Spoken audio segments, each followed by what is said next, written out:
আসসালামু আলাইকুম সবাইকে। কেমন আছেন সবাই? আশা করছি ভালো আছেন। আজকে আবার রেসিপি নিয়ে চলে আসলাম। আজকে আমার রেসিপি হলো চিকেন আলুর চপ। আশা করছি রেসিপিটি আপনাদের ভালো লাগবে। তাহলে শুরু করি। এখানে আমি 3টা আলু সেদ্ধ করে নিয়েছি। এখন এই আলুগুলা আমি হাত দিয়ে ভালো করে ম্যাশ করে নিব। আলুগুলাকে আমি হাত দিয়ে ভালো করে ম্যাশ করে নিতেছি।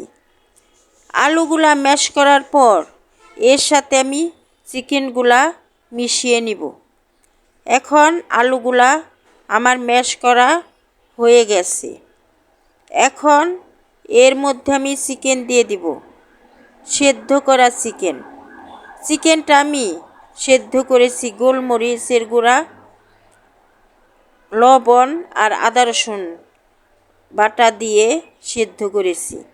এখন চিকেনগুলা দিয়ে দিলাম। হাত দিয়ে ভালো করে এই আলুর সাথে চিকেনগুলাকে আমি মিশিয়ে নিলাম। এখন এর মধ্যে আমি পরিমাণ মতো পেঁয়াজ আর কাঁচামরিচ দিয়ে দিব। পেঁয়াজটা দিয়ে দিলাম, কাঁচামরিচও দিয়ে দিলাম। কাঁচামরিচটা গোল গোল করে কেটে নিয়েছি। এখন পেঁয়াজ আর মরিচটা দেওয়ার পর এর মধ্যে আমি কিছু ধনিয়া পাতা দিয়ে দিলাম।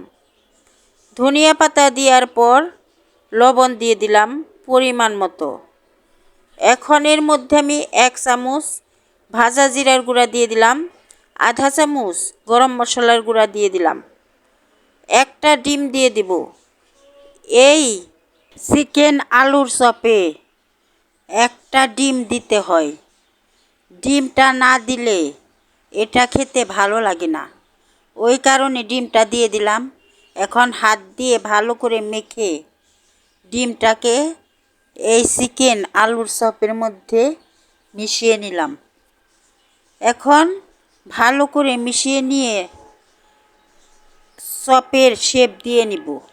আমি লম্বা করে চপের শেপ দিব, আপনারা চাইলে গোল করেও দিতে পারেন।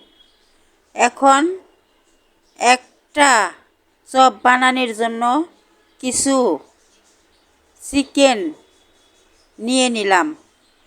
এখন হাত দিয়ে ভালো করে আমি একটা তৈরি করে নিলাম।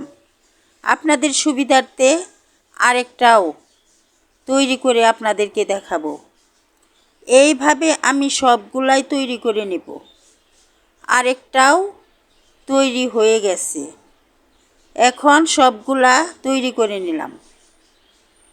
ব্যাটার তৈরি করে নেব ময়দার। লবণ দিয়ে এই ময়দার ব্যাটারটা তৈরি করলাম আর ব্রেডক্রাম্ব নিয়ে নিলাম।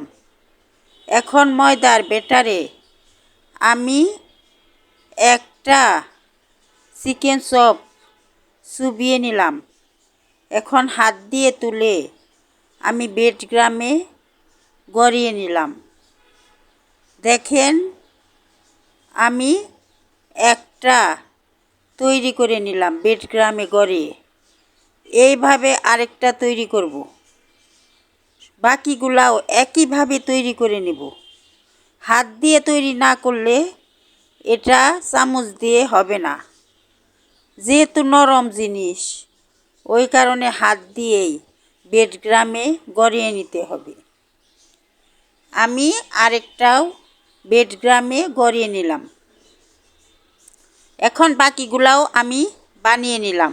সবগুলাই বানিয়ে ব্রেডক্রাম্বে আমি গড়িয়ে নিলাম। এখন আমি ভাজার জন্য চুলায় চলে যাব। চুলায় চলে গেলাম। চুলায় একটা কড়াই বসিয়ে তেল দিয়ে দিলাম। এখন তেলটা গরম হয়ে গেছে। তেলের মধ্যে আমি একটা একটা করে সবগুলা ছেড়ে দিলাম। এখন চুলার জালটা মিডিয়ামে রেখে ভেজে নিতে হবে, তা না হলে উপরে পুড়ে যাবে আর ভিতরে কাঁচা থাকবে। এখন চুলার জালটা মিডিয়ামে রেখে ভেজে নিচ্ছি। এক পিঠ ভাজা হয়ে গেছে, উল্টিয়ে দিলাম। এখন বাকি পিঠটাও আমি ভেজে নিব।